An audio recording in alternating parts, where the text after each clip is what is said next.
Hey everybody, my name is Brandon. Welcome back to Cinefessions, where we talk all things media. So I'm here today with the 21st installment of my Thrift Store Haul series.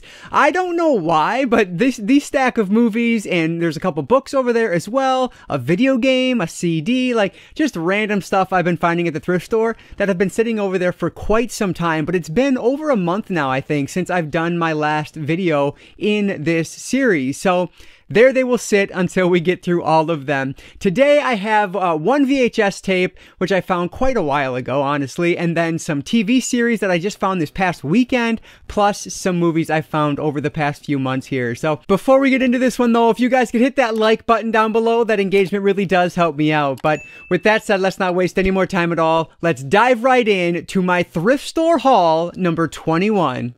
So you guys know I don't often buy VHS tapes. I did have a recent video where I bought a box of them at the garage sale, but there's one here that was very nostalgic to me when I was at the thrift store, and so I picked it up for the 50 cents that it was. This is Harriet the Spy from Nickelodeon, Michelle Trachtenberg, and this is a movie I used to watch all the time when I was younger, and why I remember it, first off, the case is orange, but look at that VHS tape. It is orange and just fantastic. It is the Nickelodeon orange, which is just perfect. And so because of that, this was so nostalgic, I wanted to pick it up. This is a really good movie. You know, Harriet the Spy, she is very much so an outcast. And to go through the story of, she's an 11-year-old girl who is really a spy, exactly what it says. And if I'm not mistaken, I think this was based on a book.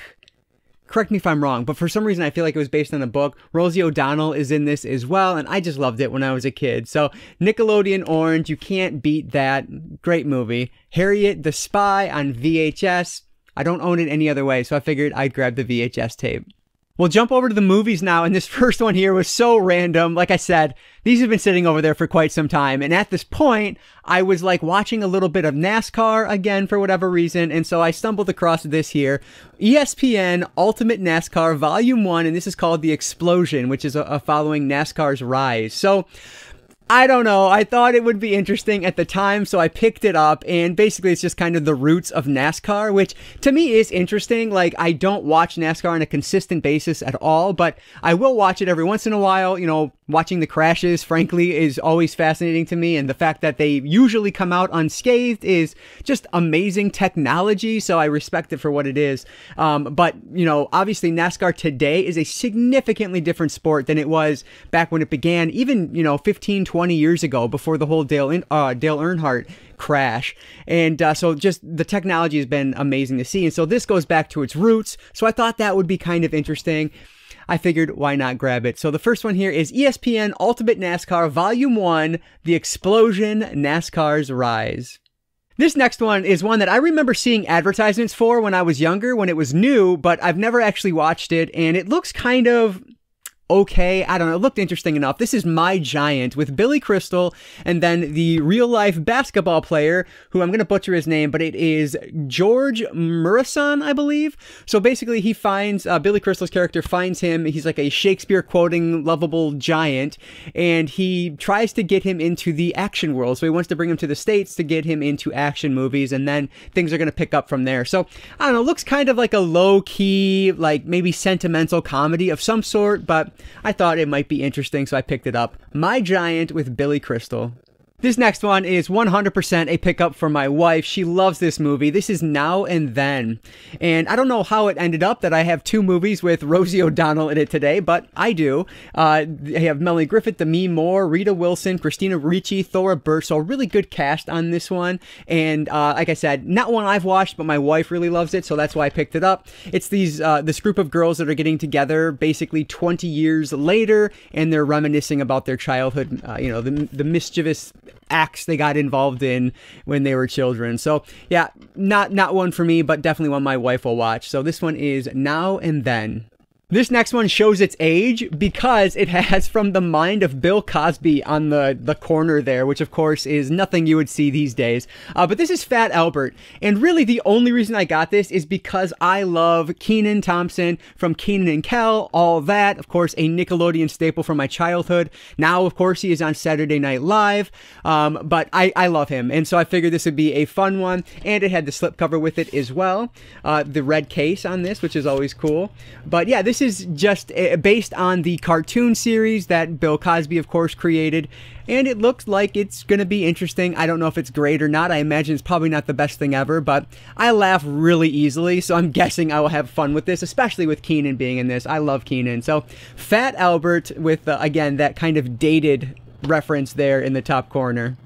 Next up is another comedy, this one with Jack Black and Gwyneth Paltrow. This is Shallow Hal. Now, this is a stupid movie, but I have seen this one and I do enjoy it. Basically, our main character, Jack Black, here playing Hal, is only into, like, physically attractive women. And so he takes, I forget exactly what happens, but he takes, like, a pill or something, or he's hypnotized. I don't remember exactly. It's been a while since I've seen it. But anyway, he starts seeing women for their inner beauty as opposed to just what they look like on the outside. So again, very much a product of its time, but I thought it was just dumb comedy. And of course, it's going to be sentimental as the movie goes on, but I think it's funny, and that's really what matters. I really like Jack Black, so I figured I would add this one to the collection. Shallow Hal.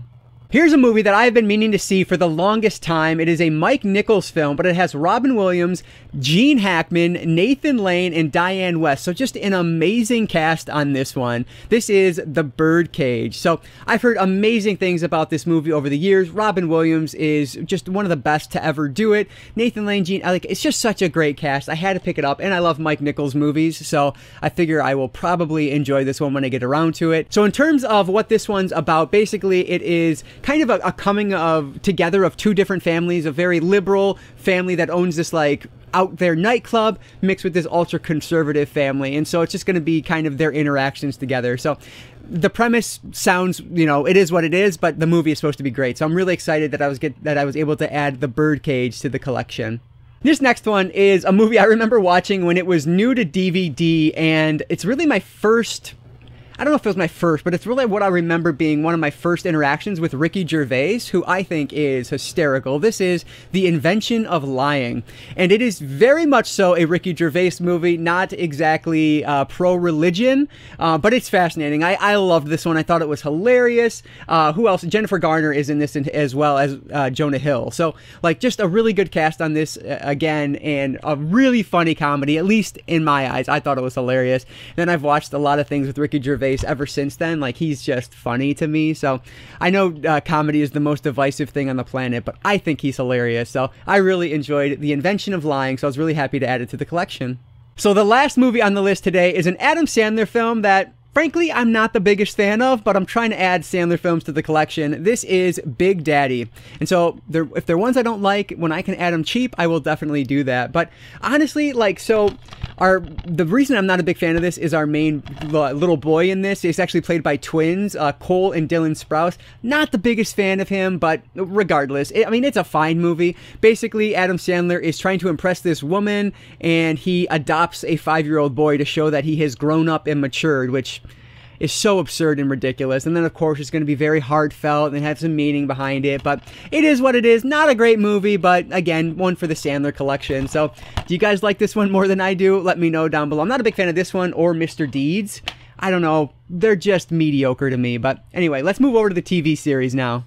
Speaking of divisive comedy, the first one here is Sacha Baron Cohen, who is very divisive, I would imagine. But this is the complete first season of The Ali G Show.